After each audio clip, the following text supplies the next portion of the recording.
우리가 주일날 인생을 바꿀 선택이라는 말씀 받았습니다.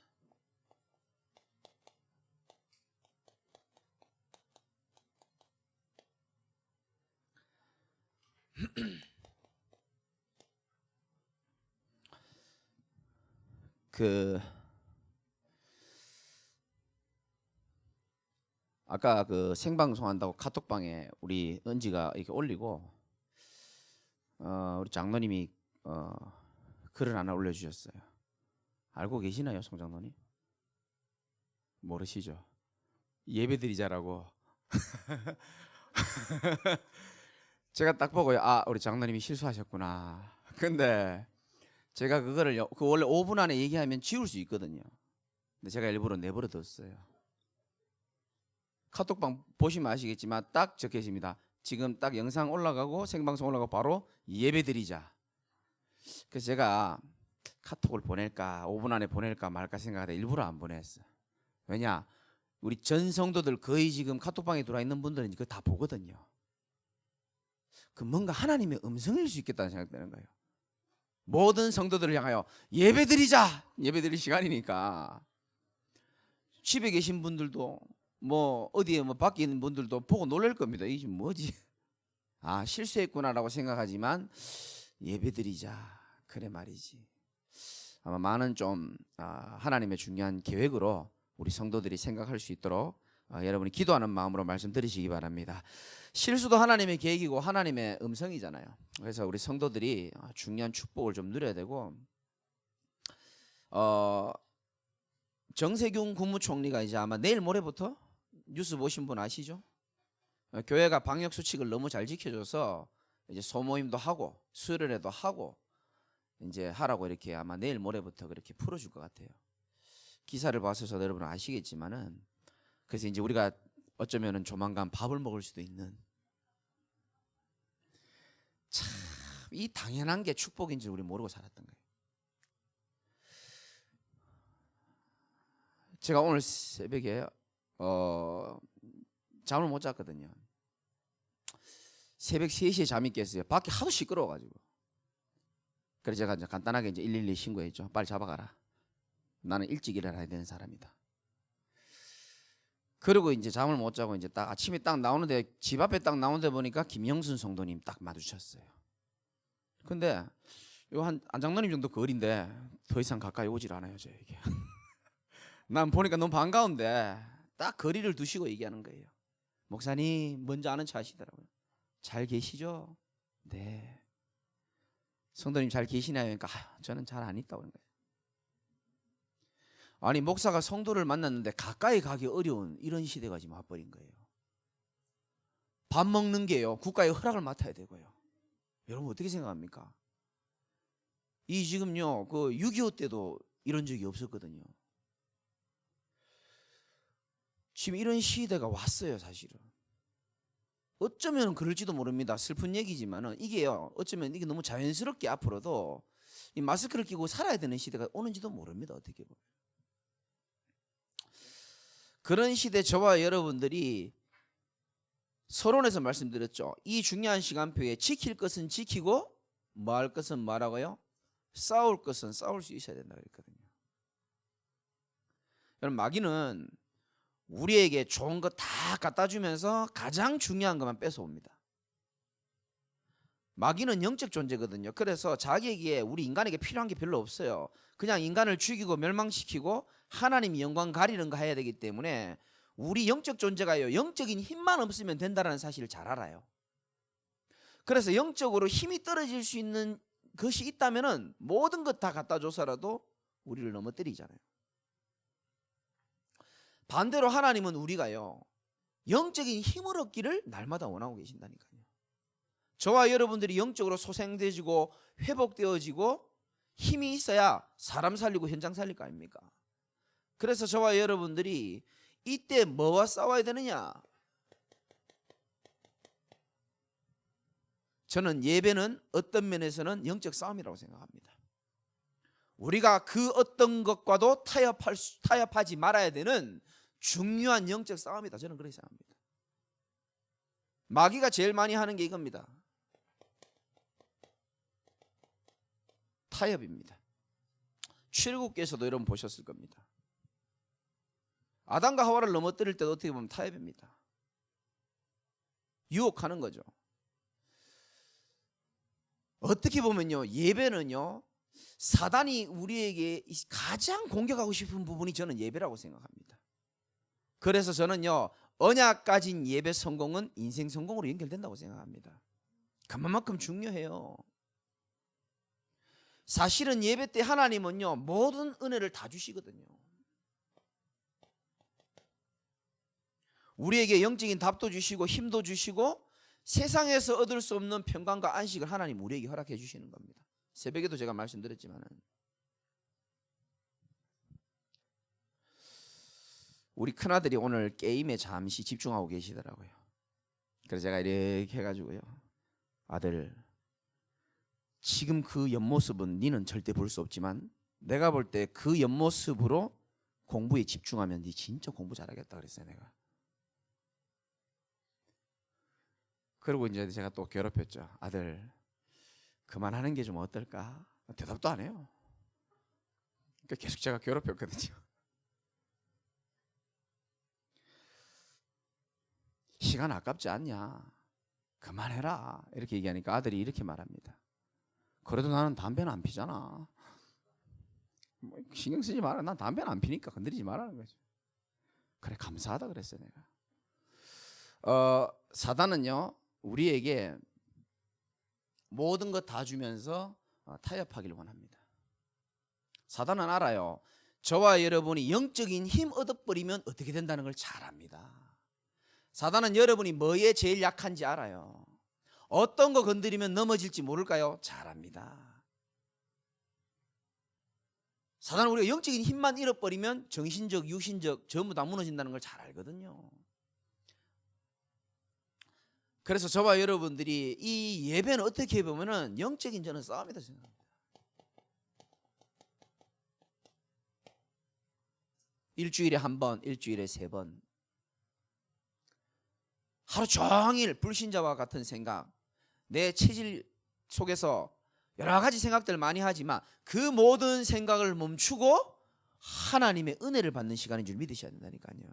그래서 예배는 저는 소중하다고 생각합니다. 다른 건 다 타협해도 괜찮습니다. 예배는 타협해야 될 대상이 아니에요. 어떤 면에서는 영적 싸움입니다. 그렇죠? 여러분, 여기 앉아 계신다고 해서 예배를 잘 드리는 거 아닙니다. 오늘도 제가 중요한 분에게 얘기했지만 당신이 지금 나랑 차 마시지만 당신 마음이 지금 딴 데 가 있고 있으면 이게 뭐가 의미 있겠냐? 당신의 중심이 참 중요하지 않겠냐? 하나님은 지금도 예배하는 자를 기뻐하고 찾는 줄 믿으시기 바라고요. 하나님은 능력 있는 자 필요 없어요. 왜? 하나님이 전능하시거든요. 하나님은 지금도 예배하는 자를 찾고 계십니다. 나를 향하여 전심으로 나를 향하는 자에게 하나님 능력 베푸시길 원하시고 하나님의 자녀를 예배를 통해서 영혼을 소생시키길 원하신다니까요. 그러니까 저와 여러분들이 인생을 바꿀 선택, 올해 하나님 원단에서 말씀을 주셨습니다.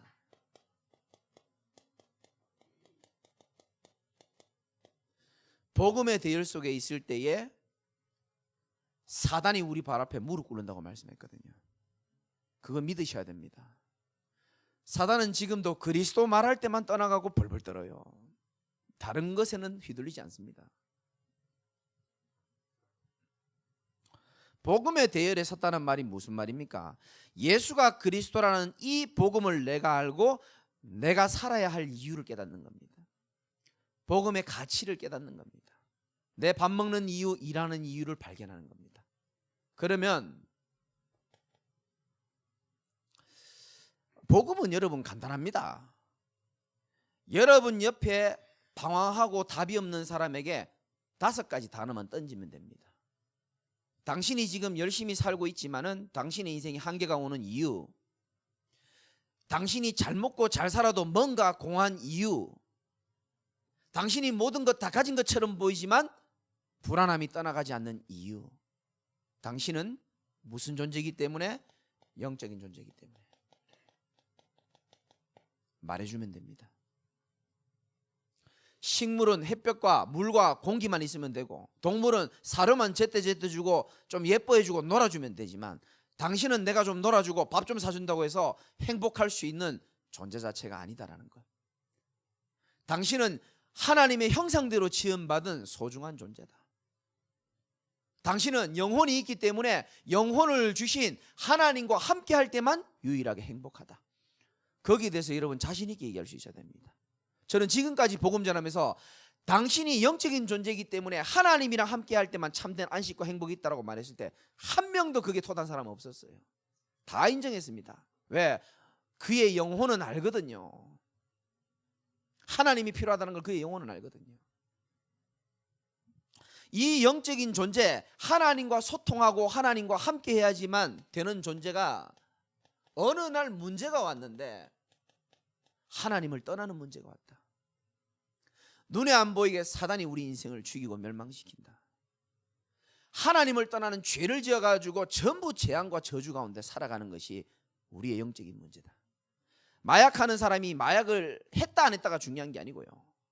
내가 마약을 끊었다 안 끊었다가 중요한 게 아니고 당신의 삶의 근본 문제가 뭔지를 우리는 말해줘야 되는 겁니다. 왜냐? 사람들은 드러난 문제만 내 문제라고 생각하지 근본 문제를 생각하지 않습니다. 생각해도 실제로 못 믿습니다. 문제의 뿌리가 뭔지를 잘 모르고 있다니까요. 그러니까 사람들이 이 해답이 없으니까 그들의 영적인 상태가 어떻게 되겠습니까? 허물과 죄로 죽었던 너희를, 영혼이 죽어버린 거예요. 하나님을 알 수도 없고 만날 수도 없고 하나님에 대한 지혜가 없는 겁니다. 영적인 상태가 죽었기 때문에 어떻습니까? 육신, 마음, 정신까지 같이 이렇게 무너지는 겁니다. 지금 이 시대 사람들의 모습 아닙니까 사실. 그러니까요, 뭔가가요 이 인생의 문제가 해결이 안 되는데 그게 사실은 하나님 떠나고 죄 문제, 사단 문제 때문에 왔다는 영적 문제라는 사실을 모르니까 그들의 상태는 아무리 노력해도 아무리 성실하게 살아도 안 되는 거죠. 그래서 그들은 어떤 방황을 합니까? 영적인 방황을 합니다. 여러분 주변에 답답하게 살고 있는 사람 방황하고 있는 겁니다. 영적으로.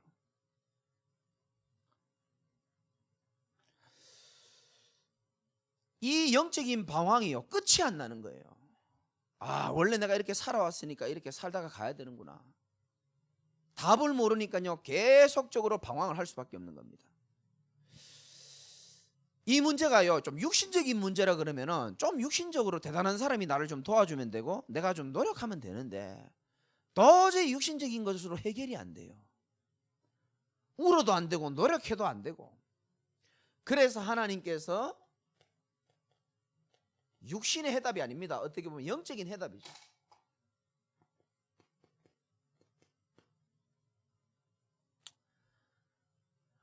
우리의 문제는 영혼의 문제고 영적인 문제이기 때문에 우리의 문제는 영이신 하나님만 우리를 고칠 수 있고 치유할 수 있다는 사실을 여러분 믿으셔야 되고요. 그래서 영이신 하나님이 육신의 몸을 입고 이 땅에 직접 오셔야만 되는 겁니다. 그 그리스도이신 예수가 우리 인생의 모든 문제를 해결했다는 증거로 십자가에 죽으시고 부활하셔서 그분을 구원자로 믿고 그리스도로 믿는 자에게 하나님의 자녀가 되는 권세를 주시고요. 지금 두세 사람이 내 이름으로 모인 그곳에 나도 그들 중에 함께 하겠다 그랬거든요.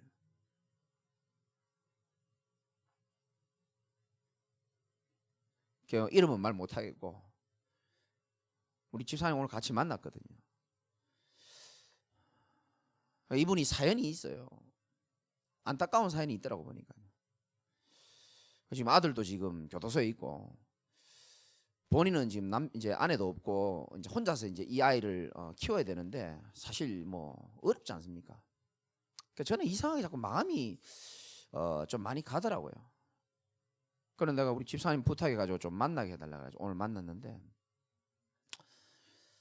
하나뿐인 자식이 말을 안 듣는다는 거예요. 요구하는 거는 자꾸 돈 요구하고 그 이제 뭐 살다 보면 싸울 수도 있잖아요. 뭐 또 뭐 죄를 지을 수도 있고. 내가 볼 때는 아들이 혈기가 있는데 저것만 닮았다는 거예요. 그래서 자기 닮았다고 안 그러고 혈기가 있는데 그거 좀 참으면 되는데 그걸 못 참아가지고 또 사고를 치고.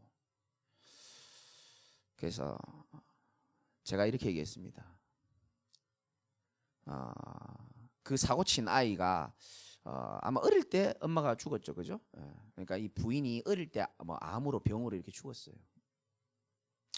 엄마 없이 아버지의 풍성한 사랑도 못 받았을 것이고, 선생님 생각할 때는 그냥 열이 받아서 성질을 못 차서 때렸다고 생각하십니까? 저는 좀 생각이 다르다고 얘기했어요. 제가 볼 때는 그 아이가 그렇게 할 수밖에 없는 보이지 않는 것들이 이미 가득 있었을걸요.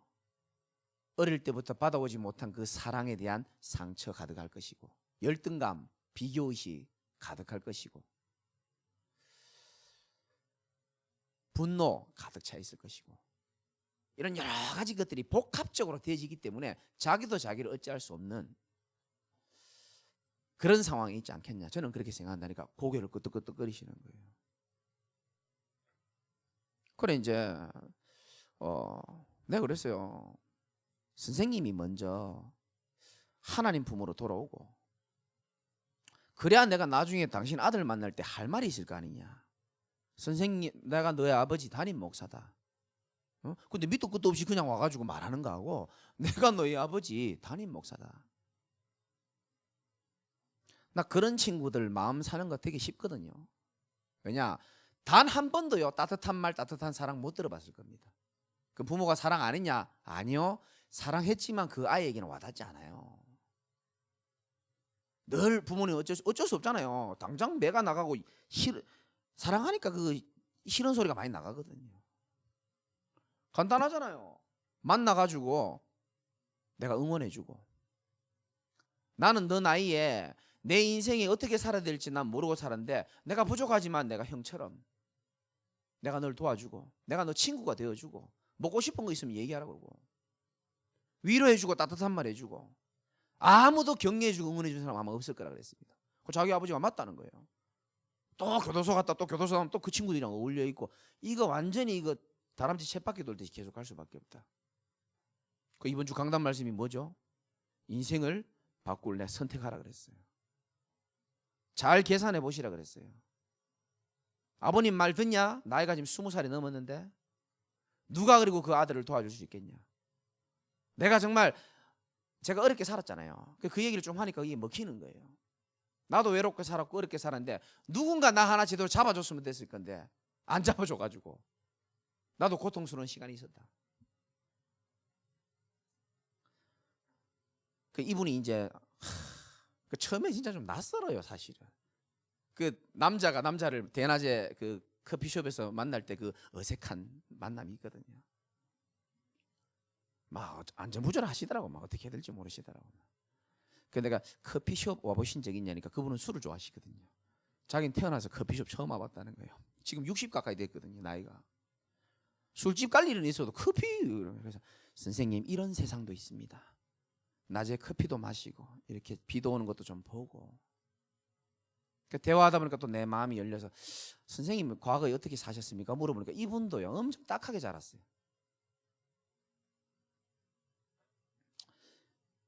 그러니까 초등학교 2학년 때 아버지가 엄마를 너무 많이 때리니까 엄마가 이분에게 이제 어릴 때, 그죠? 초등학교 2학년 때 돈을요 5,000원 주면서, 그 시대 5,000원이면 크잖아요, 그렇죠? 아마 그때가 500원짜리 지폐가 있었을 때 같은데 5,000원을 주면서 너 집에서 피신하라는 거예요. 왜? 아버지한테 맞으면 안 되니까. 그래서 그 5,000원을 들고요 이 어린 아이가 서울로 상경한 거예요. 아이 초등학교 2학년짜리가 5,000원 들고 서울 와보니까 영등포 같은 데 와보면 그 깡패들 많잖아요.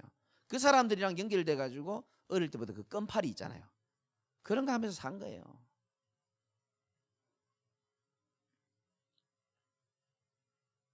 그래 이제 뭐 얼마나 힘들게 살았겠습니까? 근데 뭐 돈 좀 모았는데 이제 겨우 결혼해가지고 애 지금 이제 그 친구 이제 낳았는데, 낳은 지 얼마 안 돼가지고 또 뭐 엄마가 암으로인가 뭐 이렇게 돌아가시면서 돈 다 까먹어버리고. 그래서 이분이 이렇게 말씀했어요. 자기도 한땐 돈을 많이 벌었는데 이제는 돈 모으면 돈 나가고 돈 모으면 돈 나가고 이걸 반복하니까 이제는 포기했다 그러더라고요. 있으면 있고 없으면 없고. 그래 제가 분명하게 말씀드렸습니다.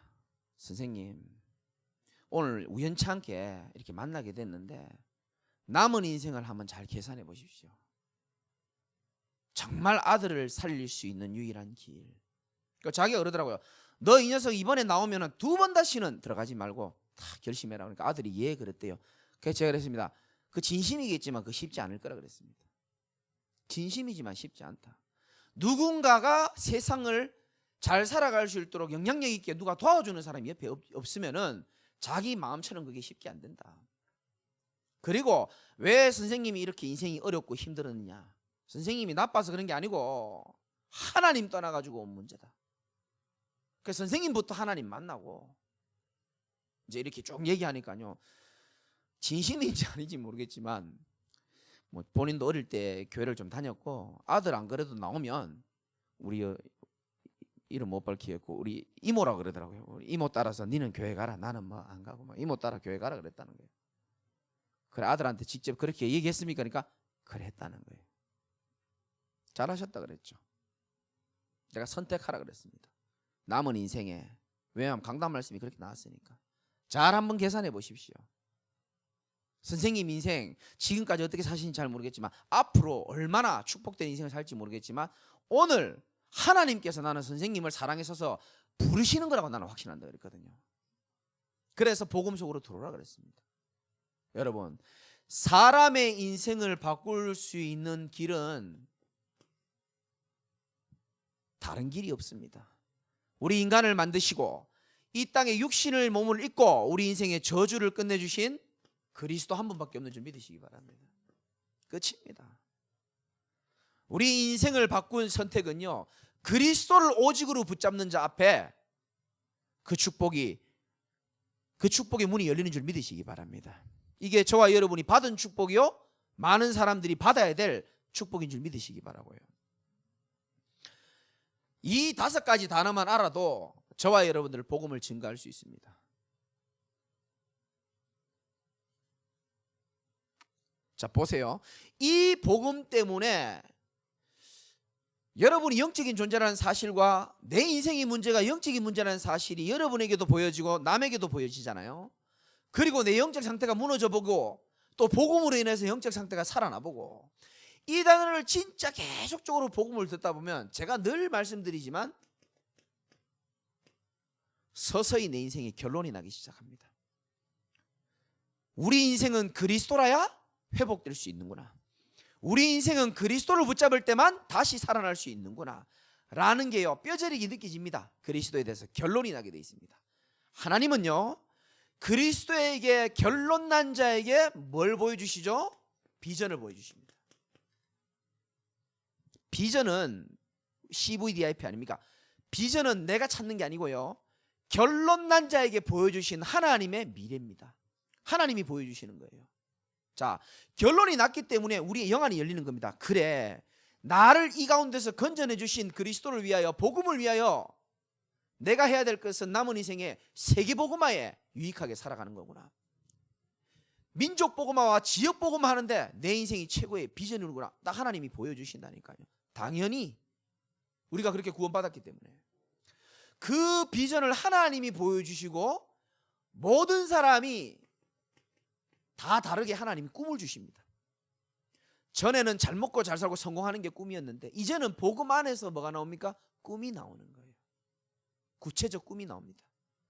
제 인생의 꿈은 300제자 현장에서 만나고 세우는 게 제 인생의 꿈이거든요.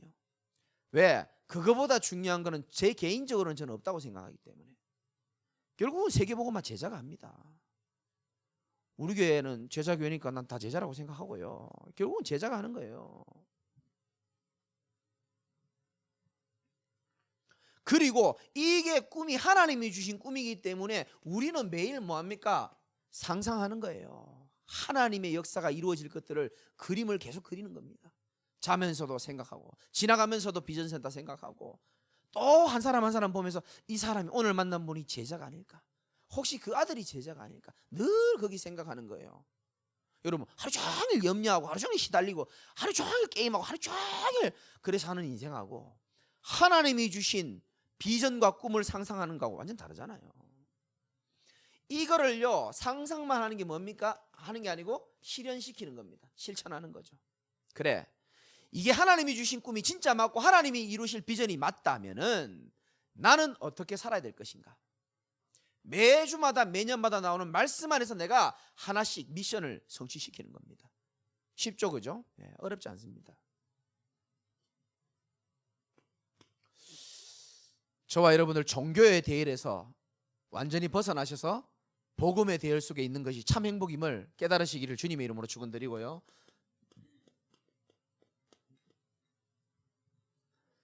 두 번째는 전도의 대열입니다. 제가 말씀드렸죠. 주일날 사람들은 네 종류입니다. 앞만 보면서 사는 사람들이 있어요. 특히 남자들이 많이 그렇죠. 오직 일, 오직 돈, 성공, 명예, 주로 남자들이 그렇게 많이 살죠. 앞만 바라보면서 사는 겁니다. 때로는 뭐 자식들도 막 뒷전이에요. 그 자식들이 막 뭐라 그러면 야, 다 이 너를 위해 사는 거야. 앞만 보면서. 또 어떤 사람은 뒤만 보면서 사는 사람이 있습니다. 과거에 그렇게 할 걸 후회하면서 사는 인생이죠, 그죠? 또 어떤 사람은요 땅 아래만 보는 사람이 있습니다. 낙심하고 무기력하게 지금까지도 내 인생 안 변하는데 뭐 변할 게 있겠냐, 고개를 푹 숙이고 땅을 쳐다보며 사는 인생이 있고, 또 이런 사람도 의외로 많아요. 옆을 쳐다보며 사는 겁니다. 어떤 목사님의 고백이죠. 뭐 기독교 TV 우연찮게 듣다 보니까 어떤 목사님이 솔직한 고백을 하시더라고요. 총회 때 모임에 가니까 나보다 좀 이렇게 제자일 수도 좋고 교인도 좋고 교회도 작은 사람들 만나면은 괜히 이렇게 막 소화도 잘 되고 평안하고, 무슨 복을 만났는지 천운을 만났는지 며느리를 잘 만나가지고 뭐 교회를 받든지 뭐 사위 잘 받은 사람들 보면은 안정돼 보이면은요 괜히 막 그렇고 막 괴롭고 불편하고, 이 하나님이 주신 어마어마한 전도자의 축복이 어쩌면은 교회와 부흥과 그 눈에 보이는 것들 때문에 이게 개인의 어떤 능력의 척도처럼 그렇게 돼버린 이 현실이 너무 싫다, 이렇게 고백하는 걸 내가 들었거든요. 얼마나 피곤해요. 옆을 쳐다보고 살면은. 그죠? 피곤합니다. 하나님은 저와 여러분에게 위를 바라보면서 살길 원하시는 겁니다. 우리는, 잘 들으세요. 여기 계신 분들 잘 들어야 됩니다. 날마다 위로부터 오는 하나님의 은혜와 힘을 얻고 살아야 되는 존재예요. 사람의 말도 들어야 됩니다. 그러나 우리는 위로부터 오는 하나님의 음성을 가지고 약속 붙잡고 살아가야 하는 인생이고요. 바울은 빌립보서 3장 14절입니까? 위에서 부르신 부름의 상을 위하여 내가 달려간다, 이렇게 말했습니다. 아름답죠. 그래서 목사님, 나는 어떻게 하면 전도의 대열에 설 수 있습니까? 여러분들이 꼭 이거는 응답으로 붙잡아야 되는데요, 나하고 딱 맞는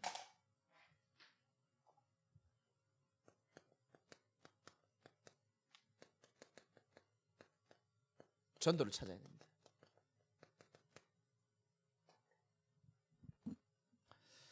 나만 장군이라는 사람이 있었어요. 그분이 그 영적으로 문제가 있었는데, 이 장군님 옆에 어린 소녀가 있었는데, 이 소녀가 어떻게 전도했는지 아시죠?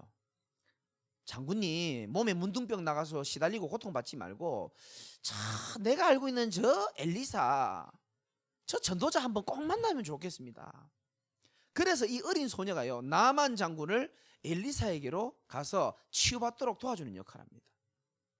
전 제가 지어낸 단어지만 어린 소녀 전도라고 난 생각하거든요. 쉽잖아요. 내가 할 수 없기 때문에 자꾸 만날 수 있도록 도와주는 겁니다. 여러분들 그 응답 누리시라니까요. 주변에 전도할 사람이 있다, 얼마나 제자들 많습니까? 복음 전할 수 있는 사람 불러가지고 자꾸 연결시켜주는 겁니다. 어쩌면 우리가 너무 교양 있고 너무 수준이 있어가지고 너무 그런 전도를 너무 유치하게 생각해서 많은 영혼들 놓쳤는지도 모릅니다. 그래서 나하고 딱 맞는 전도를 찾아내는 겁니다. 하나님께서 우리에게 주신 것입니다. 이미. 다른 말로 말하면 하나님이 만드신 나로 살아가는 겁니다. 나하고 딱 맞는 전도가 있어요.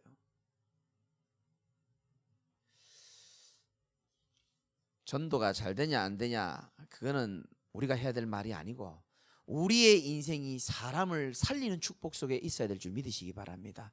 가장 영적으로 건강한 인생 됩니다. 정말입니다. 그래서 어떤 말씀을 전할 자입니까? 사도행전 4장 12절 말세에 많은 이단과 사이비들이 여러 가지 많은 얘기가 떠오르는데 다른 이로서는 구원을 받을 수가 없고 천하 사람 가운데 구원을 받을 만한 다른 이름을 우리에게 준 적이 없다라고 그리스도의 복음의 유일성을 선포하는 거죠. 다른 게 아닙니다. 복음의 유일성을 선포하는 겁니다. 당신 인생 살 수 있는 것은 그리스도 한 분밖에 없다. 확실하게 말해줘야 돼요. 내 인생이 산 것도 내 능력이 아니고 그리스도로만 내가 되어진 것이지 오직 그리스도의 유일성을 전포하는 겁니다.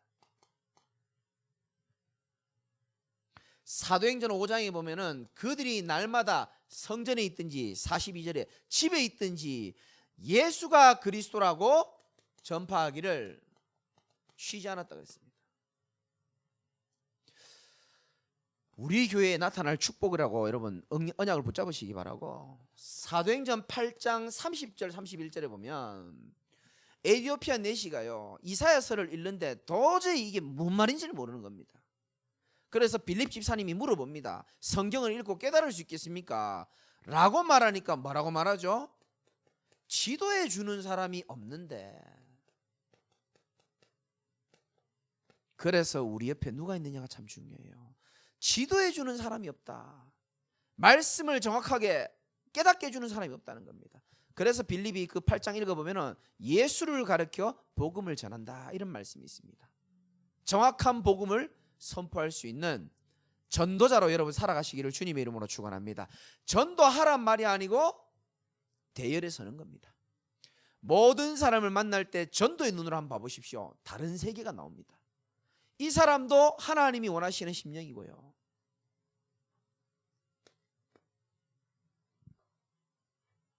세 번째, 살리는 자의 대열입니다.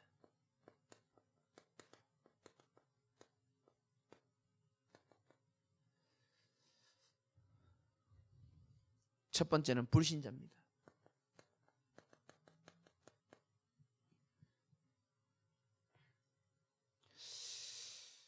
하나님을 떠나가지고 하나님을 떠난 그 자체가 불안할 수밖에 없죠. 하나님을 떠난 그 자체가 날마다 공허할 수밖에 없습니다. 그래서 사람들은 많은 것으로 자기를 채워나가죠. 그 다 채울 수도 없는데 하나님을 떠난 그 자체가요 저주입니다. 사실 불신자들 전부 이 속에서 살고 있습니다. 해답도 모르고 계속적으로 지금 방황하며 살아가는데 이분들의 문제가 해결이 되고 해결 안 되고 그 이전에 아까도 말씀드렸지만 당신에게 와 있는 문제가 당신이 해결할 수 있는 문제가 아니고 영적인 문제가 뿌리라는 것을 말해주는 겁니다.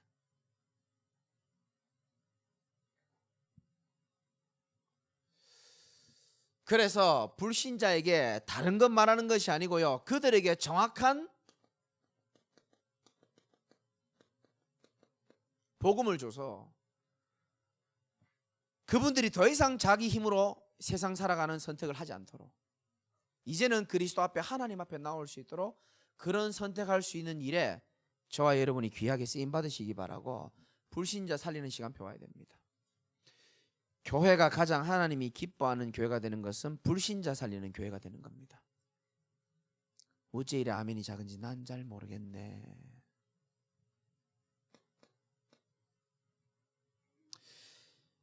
두 번째는 신자도 살려야 됩니다. 신자가 죽을 판인데 뭘 불신자를 살리겠습니까? 하나님은 하나님의 자녀를 죽이지 않습니다. 스스로 속아서 어려움이 오는 경우가 참 많고요. 어떻게 속죠?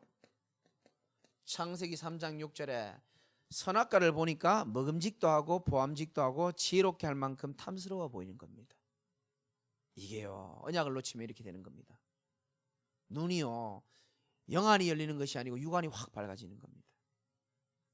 제가 오늘도 중요한 분에게 얘기했어요. 이분이 좀 문제가 있더라고요.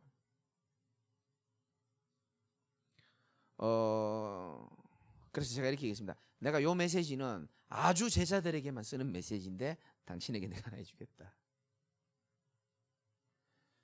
위기가 오면 올수록 육안이 밝아진다. 사람은 사단이 가장 잘 쓰는 수법이다. 육안이 2.0이 아니고 3.0, 4.0까지 밝아지도록 한다. 그래서 육신적인 생각이 들어올 수밖에 없다. 영적인 생각을 해야 되는데 99% 영적인 생각하면 1%의 틈을 타고 사단은 공격한다. 그 사건을 100% 영적인 눈으로 봐라. 사람이 한 말이 아니다. 그거는 사단이 당신의 영혼과 생각과 마음을 뒤흔들기 위해서 하는 사단의 100% 전략이다. 그래서 내가 얘기했어요. 나는 성도들을 100% 너무너무 사랑하지만 성도들이 시달린 상태에서 귀신에게 공격당한 상태에서 한 말들, 내게 상처 준 말들, 나 그거 안 듣는다. 나는 전도사들한테 얘기합니다. 그런 거 나한테 보고도 하지 마라 그래요. 왜? 그 얘기는 100% 들어서는 안 된다. 그 사람이 진실된 고백 아니다. 사람이 시달리고 어렵다 보면 입에서 나올 수 있다. 99% 영적인 눈으로 보고 1% 육신의 눈으로 보니까요. 그 1%의 틈을 타고요. 육신적인 생각으로요. 마음 생각 치고 들어오더라니까요. 그래서 내가 그분에게 내가 알아들을 제자라고 생각하고 내가 얘기한 거예요. 한번 이렇게 해봐라. 100% 영적인 눈으로 쳐다고 봐봐라. 100% 사단 역사다. 희원이 봐봐요. 계속 왔다 갔다 하잖아요. 정신을 못 차리고요. 여러분 안 보이죠? 나는 그 눈동자 보면서 설교하거든요. 어쩔 줄을 몰라요. 이게 다 영적인 거거든요. 사실상. 사단은요 항상 이렇게 해요. 공격할 때 다른 게 아닙니다. 제가 성경을 봐도 그렇고 저를 봐도 그렇고 현장을 봐도 그렇고요. 항상 육안이 확 3.0, 4.0 이 정도로 밝아지게 만들어가지고 생각 자체를 컨트롤이 안 되도록 만들어버린다니까. 왜? 사람은 보이는 대로 생각하거든요. 그래서 여러분 눈에 보이는 게 전부 다가 아니에요. 보이지 않는 세계가 더 중요한 줄 믿으시기 바랍니다. 영적인 걸 봐야 돼요. 그 신자들은요 대부분요 사단이요 육안이 밝아지도록 딱 막아본다니까요. 여러분 보십시오. 심지어 창세기 13장 아브라함의 조카 롯도 눈을 들어서 보기 좋은 물 많은 땅을 딱 선택한다니까요. 여러분 하나님의 자녀라는 거는요 사실 엄청난 축복이거든요. 근데 왜 그러냐? 스스로 속을 때가 참 많습니다. 어떻게 되죠? 눈에 보이는 걸 따라서 가다가 사람들이 실수해요. 롯이 그랬잖아요. 롯이 눈에 보이게 좋은 땅을 선택한 겁니다. 좀 이따 나오겠죠. 룻기서 내용 여러분 아시는지 모르겠는데 경제가 어렵다 보니까 모압 땅, 언약 없는 땅으로 이렇게 간 거예요. 그러니까 거기 가가지고요 자식들도 죽어버리고 며느리들만 남아가지고 이제 돌아오는 길입니다. 시어머니가 얘기합니다. 너희들 인생 살고 이제 가라고 얘기합니다. 그때요 이 룻이라는 여자가요 어머니가 그 진실되게 섬기던 그 하나님, 어머니의 하나님이 나의 하나님이 되길 원하고 내가 죽는 일이 있더라도 내가 어머니 따라가겠습니다. 저는 이번 주 강단 말씀 딱 인생을 바꿀 선택 그 메시지를 묵상하면서요 그래 그 룻이라는 아무 배경 없는 여자가 그 가장 어려운 시간표에 언약을 붙잡았기 때문에 하나님이요 룻의 가문을 통해서 다윗도 나오게 하고 그리스도의 족보로 쓰는 놀라운 은혜가 있었구나. 나는 여러분들이 그런 축복 받았으면 좋겠어요. 룻처럼 우리가 어려울 때가 있습니까? 룻이 얼마나 어려웠는데요. 모든 게 사실 다 무너진 상태였거든요. 근데요 이 옆에 어머니의 하나님을 내가 따라가겠다 하면서 언약 붙잡고 따라갔더니 인생 바뀌어버리잖아요. 눈에 보이는 거 따라가지 마시기 바라고 눈에 보이는 대로 해석 다 하지 마세요. 정말입니다. 사단이 제일 이렇게 공격 많이 해요. 사람들 어리석죠. 귀에 들리는 거 따라갑니다. 사람 말 따라간다니까요. 하나님의 음성을 따라가야 되는데. 그래서 뭐 다른 거 있습니까? 사람들은 결국은요 자기의 유익을 따라갑니다. 돈 따라갑니다. 성공. 우리 교회는 그럴 분 없겠지만 성공 따라가시지 않기를 주님의 이름으로 축원합니다. 만약에 저를 배신하고 성공 따라간다면은 내가 지구 끝까지 내가 쫓아갈 거예요. 내가 이때까지 성공 따라가다 망한 사람들 리스트 카톡으로 다 보내고 당신도 이 길을 걸으려고 하느냐? 이 어리석은 여종아. 왜 여종만 나오는지 모르겠네. 이 여종들이 문제인지. 남종아 여종아 이렇게 언약 따라가시기를 주님의 이름으로 축원합니다. 언약 따라가야죠. 한 번뿐인 인생이 우리가 그리스도 만나가지고 삶은 또 얼마나 살겠습니까? 한 번 사는 인생이에요. 여호수아처럼 나와 내 집은 여호와만 섬기겠다. 이 얼마나 영향력이 있습니까? 전 백성들이요 흔들리지 않을 만큼요 하나님의 역사를 같이 봤기 때문에 그 메시지 자체가 대단해서 영향받는 게 아니에요. 함께 하나님의 역사를 같이 봤거든. 여호수아와 함께하는 하나님, 그들과 함께하는 하나님 봤기 때문에.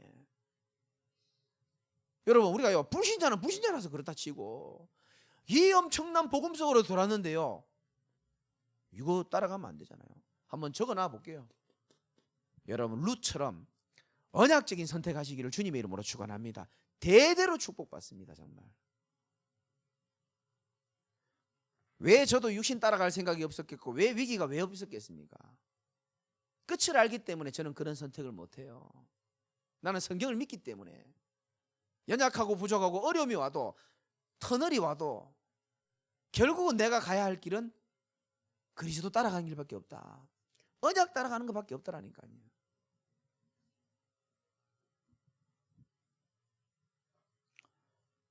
저와 여러분들이 특별한 능력이 있으면 좋겠지만 없어도 아무 상관없습니다. 하나님은 결국은 여호수아서 보면서 여러분 느낀 거 있을 겁니다. 하나님은 결국은 말씀하신 대로 저와 여러분의 삶을 책임지실 겁니다.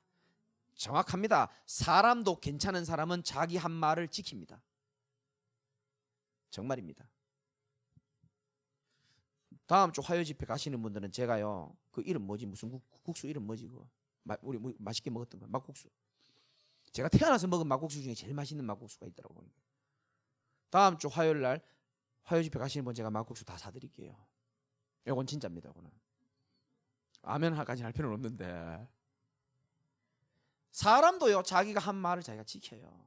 괜찮은 사람들은 지킵니다.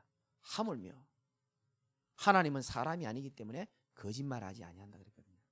하신 말씀을 반드시 지키는 줄 믿으시기 바랍니다. 불신자 우리가 살리는 시간표가 왔다고 여러분 믿으시기 바라고요. 여러분이 조금 거부감 있을 수도 있고 부딪히지 않을 메시지일 수도 있습니다만 나를 지금 보시는 하나님은 밝게 웃고 계신다는 확신 가지고 제가 얘기하는데요. 모든 사람 여러분 지금 힘들든 안 힘들든 전도인으로 다 보시기를 주님의 이름으로 축복합니다. 하나님 계획입니다. 모든 신자 다 살려내야 됩니다. 딴 길로 가지 맙시다 찬양이 있잖아요. 사람이 나빠서 일로 가는 게 아니더라고. 제가 보니까 체질이 무서워요. 체질이. 룻처럼 특히 여러분 이거 제가 참 좋아하는 사람이요. 결정적일 때 인도 잘 받는 사람 참 좋아해요. 어떤 사람은요 평상시에 잘해요. 하나님께도 잘하고 목사님께도 잘합니다.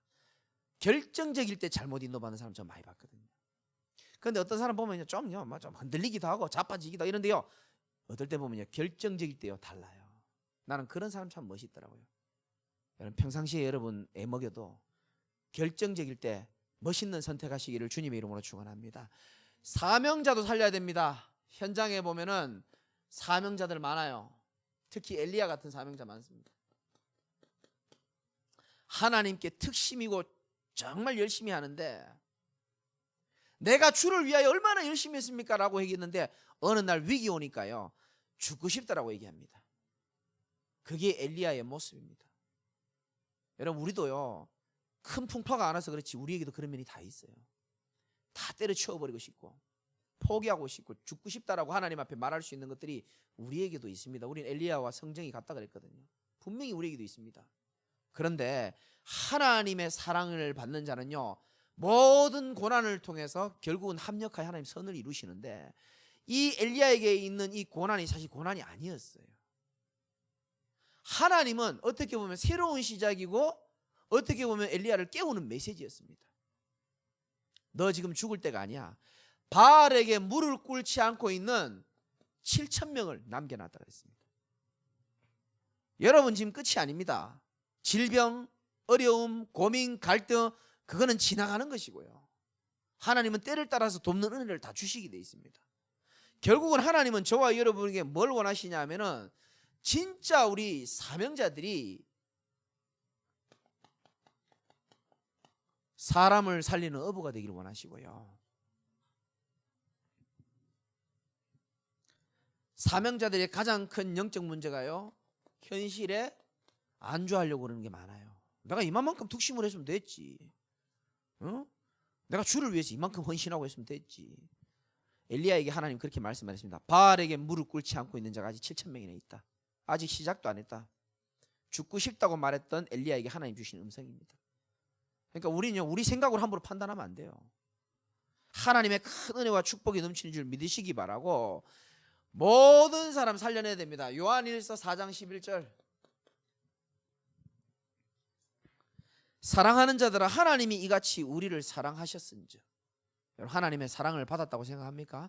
하나님이 우리를 이같이 사랑하셨은즉 우리도 서로 사랑하는 것이 마땅하도다. 너무 미워하지 마시고, 하나님이 여러분이 미워하는 그 인간을 위해서도 십자가에 피 흘려 죽으시고 그를 구원하기를 기뻐하셨거든요. 보혈의 눈으로, 복음의 눈으로 좀 보셔서 결국은 살려내야 됩니다. 가장 영적으로 성령 충만할 때 인간에게 나오는 결과물이 뭐냐면, 열매가 뭐냐면 이겁니다. 사람을 살려야겠다라는 결론이 나오게 되어 있습니다. 가장 사람이 성령 충만할 때 나오는 특징입니다. 왜? 복음이 결국은 사람 살리는 거기 때문에 그렇거든요. 복음은 죽이는 게 아닙니다. 사람을 살리는 힘이 있거든요. 결론. 이번 주 강단 말씀 통해서 여호수아가 24장 1절부터 하나님께서 지금까지 역사하신 것을 쫙 나열합니다. 그러면서 13절인가요? 그러면서 14절이네요. 쭉 다 설명하고 그러므로 이제는 이렇게 말합니다. 너희들이 하나님 행하신 일을 똑똑히 보았지 않느냐? 그러므로 이제는 여호와를 경외하며, 잘 우리가 안 읽는 성경 구절이긴 한데, 온전함과 뭐함으로 그를 섬기라고요? 진실함으로 그를 섬기라고 했습니다. 왜 그냥 여호와를 잘 섬기라 하면 되는데 이렇게 표현했을까요? 여러분, 우리는 조금 하나님 앞에 진실해질 필요가 있습니다. 대부분 사람들은 껍데기를 다 덮어쓰고 삽니다. 전부 껍데기예요. 참모습이 아닙니다. 그래서 그 모든 껍데기들을 벗어버리고 하나님 앞에 딱 서는 겁니다. 이 말이 좀 어렵나요? 제가 새벽에 말했잖아요. 오늘 제가 만약에 교회 부흥과 더 나은 나의 삶과 명예와 성공을 위해서 제가 달려간다면은 그게 표시는 별로 안 납니다, 사실상. 근데 그게 정말 맞습니까? 아니잖아요. 하나님은 저에게 주신 진짜 그 사명은 따로 있거든요. 제가 알거든요. 아무것도 생각하지 말고 닥치는 대로 한 명 한 명 영혼 생명 다 살리고, 그 중에 복음 알아듣고 하나님 예비한 제자들 세워가지고 곳곳에 파송하고 세워가지고 세계복음하는 일에 저를 쓰려고 이 비루한 인생을 저를 세웠다는 사실을 제가 압니다. 그런데 간혹 내 상처가 올라오고 내 여러 가지 인간적인 생각들이 올라와서 나도 모르게 나를 속여가면서 살아왔던 세월이 없다면 거짓말이겠죠. 그걸 보고 껍데기라는 겁니다. 껍데기를 덮어쓰고 있는 이상은 진짜 응답은 받기는 좀 어렵더라고, 제가 보니까. 하나님은 여러분이 지금 문제 온다고 착각하면 안 됩니다. 여러분의 그 껍데기 있어요. 예틀. 그거를요, 하나님 깨부수고 싶은 거예요. 그리고 새 틀로 갖추기를 원하는 겁니다. 진실하게 하나님 앞에 서는 그는 참된 하나님의 자녀로서 인도받기를 원하시는 겁니다. 그렇게 딱 되면요, 하나님이 새로운 시간표를 허락하십니다. 그러므로 이제는 일평생 하나님 내게 주신 은혜를 다 생각하면서 내가 진실하게 여호와를 바라보고 내 후대와 백성들 앞에 영향력 있는 그런 참 믿음의 고백을 합니다. 나와 내 집은 오직 여호와만 섬기겠다. 여러분들 누굴 만나도 그렇게 고백할 수 있어야 되는 겁니다. 어찌 우리 인생에 하나님이 하신 일들을 보며 은혜를 생각하면은 어찌 이런 고백이 안 나오겠습니까? 나 같은 자를 하나님 살려주셨잖아요. 그냥 살려주시고 대충 죽여도 되는데 전도운동에 하나님 쓰임받게 하시려고 아직까지 그래도 우리를 건강하게 또 예배드릴 수 있도록 은혜도 주시고, 그러므로 이제는 하니까 백성들이 그 영향을 받고 뭐라 합니까? 그러므로 우리도 이렇게 말합니다. 그게 18절에 보니까 그러므로 우리도 여호와를 섬기리니 그는 우리의 하나님이시니다 이렇게 되어 있습니다. 그리고 31절 다 같이 한번 읽어봅시다. 시작. 이스라엘이 여호수아가 사는 날 동안과 여호수아 뒤에 생존한 장로들 곧 여호와께서 이스라엘을 위하여 행하신 모든 일을 아는 자들이 사는 날 동안 여호와를 섬겼더라. 아멘. 멋있죠. 여호수아 참 인생 참 멋있고 저도 참 본받아야 된다 생각하고 뭐 갈렙도 마찬가지고 우리가 이제 여호수아를 마무리하면서 하나님이 오늘 예배를 드리면서도 여러분 마음에 저 하나님의 음성은 전도자를 통해서 주신 저 음성은 내게 주신 음성이다라고 생각하는 게 있으면 딱 체크를 해놓으시고 또 우리 같이 기도할 때 그거 보고 기도하시고 여러분들의 인생이 더 복되고 하나님께 귀하게 진실되게 쓰임받는 인생 되시기를 예수 그리스도 이름으로 축원드립니다. 하나님 고맙고 감사합니다. 좋지 않은 날씨에도 하나님 앞에 예배드리고 우리의 마음이 하나님을 향하여 이 복음 받은 것에 대한 감사와 또 남은 인생을 우리가 두고 귀한 언약의 말씀을 받았습니다. 말씀은 다 다르게 받았지만 각자 개인에게 하나님 주신 언약을 하나님 주신 음성으로 굳게 붙잡고 일평생 여호수아처럼 하나님의 말씀이 성취되어지는 것을 보고 확인하며 많은 사람에게 영향력을 행사할 만큼 하나님 축복받는 그런 인생이 다 될 수 있도록 인도하여 주옵소서. 예수 그리스도 이름으로 감사하며 기도드리옵나이다. 아멘.